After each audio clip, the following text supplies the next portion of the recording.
Pagi, Pak. Perkenalkan, nama saya Joko Sahid, NIM saya 0191111013. Di sini saya akan menyampaikan sebuah materi yang berjudul Beriman kepada kitab-kitab Allah. Apa sih pengertian iman kepada Allah?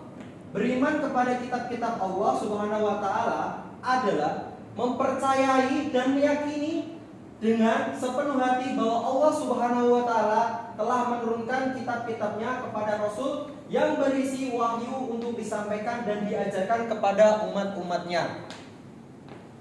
Pak, mau tanya Pak, itu wahyu yang pertama turun apa ya Pak? Sabar Mas ya, sabar. Ya Pak. Nanti dulu, selesai dulu Mas ya. Yang berikutnya, fungsi beriman kepada kitab-kitab Allah Subhanahu wa taala. Sebagaimana fungsinya adalah sebagai petunjuk hidup agar manusia di dunia terarah seperti semestinya, sebagaimana mestinya. Mau nanya Pak, udah boleh? Sabar, nanti selesaikan dulu. Nanti kalau mau tanya tinggal nanya ya. Berikutnya adalah macam-macam kitab Allah Subhanahu wa taala. Yang pertama, kitab yang diturunkan Allah Subhanahu wa taala yang pertama adalah kitab Taurat. Kitab Taurat diturunkan kepada Nabi Musa alaihissalam. Kitab yang kedua adalah kitab Zabur. Kitab Zabur diturunkan kepada Nabi Daud alaihissalam. Kitab yang ketiga adalah kitab Injil. Kitab Injil diturunkan kepada Nabi Isa alaihissalam. Adapun kitab yang terakhir dan sebagai penutup adalah kitab yang kita imani bersama, yaitu adalah kitab Al-Qur'anul Karim Yang diturunkan kepada Nabi Muhammad SAW. Mau nanya Pak, udah boleh? Sabar ya, sabar. Nah, apa sih kitab Taurat itu? Kitab Taurat adalah kitab yang diturunkan kepada Nabi Musa alaihissalam sebagai pedoman hidup bagi kaum Bani Israel. Diturunkan abad ke-12 Masehi. Isi pokok kitab Taurat yang pertama adalah keharusan mengikuti keesaan Allah Subhanahu wa taala. Yang kedua, larangan menyembah berhala. Yang ketiga, larangan menyembah nama Allah dengan sia-sia. Yang keempat, supaya mensucikan hari Sabtu. Yang kelima, supaya menghormati ayah dan ibu. Yang keenam adalah larangan membunuh sesama manusia. Yang ketujuh adalah larangan berzina.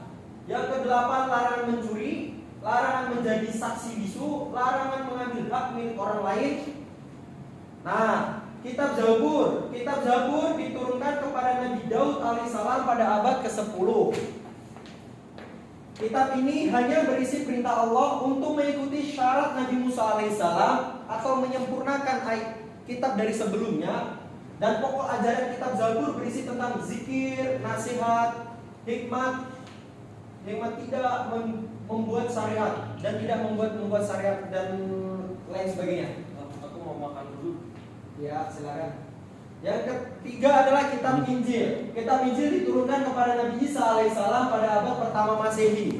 Pak, mau tanya Pak, boleh? Sabar. Cancok. Isi pokok kitab Injil yang pertama adalah perintah untuk mengesahkan Allah Subhanahu wa taala.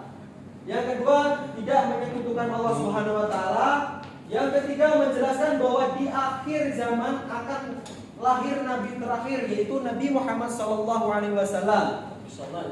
Kitab Injil yang beredar sekarang adalah hasil dari pemikiran manusia atau Paulus. Paulus adalah pemimpin umat Kristen atau Nasrani. Coba kitab Injil hasil dari pemikiran manusia. Yang pertama, kitab Injil Matius, kitab Injil Lukas, kitab Injil Yohanes, dan seperti itu. Mau nanya Pak, boleh? Sabar. Cancok.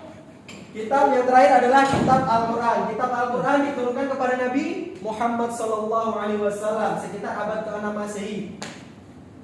Al-Quran diturunkan sebagai petunjuk hidup umatnya, bukan seperti kitab-kitab sebelumnya yang hanya satu kaum atau satu bangsa. Al-Quran atau waktu turunnya Al-Quran selama 22 tahun, 2 bulan, 2 hari.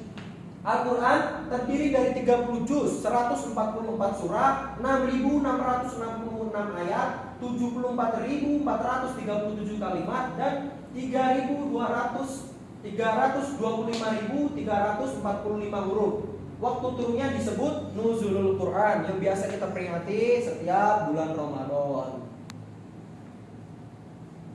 Nah, wahyu pertama diturunkan Allah Subhanahu wa taala. Surat yang pertama adalah surat Al-Alaq ayat 1 sampai 5, diturunkan pada 17 Ramadan tahun 610 Masehi. Ayat terakhir turun adalah surat Al-Maidah ayat 3, diturunkan Allah pada Zulhijjah tahun 10 Hijriah. Isi pokok kandungan Al-Qur'annya adalah yang pertama akidah atau keimanan, yang